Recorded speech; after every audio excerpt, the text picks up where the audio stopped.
मुंबईत जय जवान गोविंदा पथकाच्या सरावाला अभिनेता दिगंबर नाईक यांच्या हस्ते नारळ फोडून सुरुवात। यंदा 11 थर रचून नवा विश्वविक्रम आणि प्रो गोविंदात हॅट्रिक मारणार असल्याचा अध्यक्ष संदीप ढवळेंचा दावा।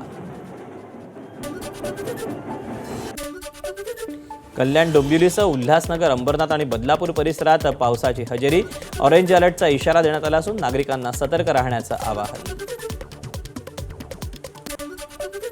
नवी मुंबईतील वाशीमध्ये एका इमारतीतील बाल्कनीचा भाग कोसळला। घटनेत रस्त्यावरून चालणाऱ्या एका व्यक्तीचा मृत्यू तर एक महिला किरकोळ जखमी झाल्याची माहिती।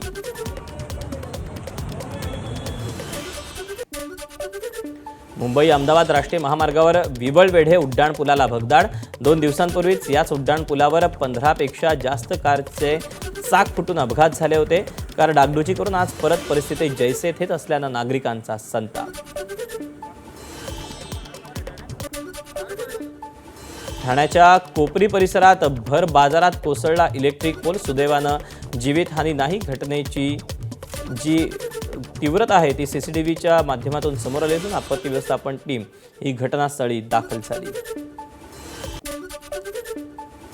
संत निवृत्तीनाथ महाराज पालखीचं अहिल्यानगरमध्ये भक्तिमय वातावरणात स्वागत। आमदार अमोल खताळ यांनी वारकऱ्यांसोबत घेतला फुगडीचा आनंद। पारेगावच्या ग्रामस्थांकडून जेसीबी मधून पुष्पवृष्टी करून पालखीचं स्वागत।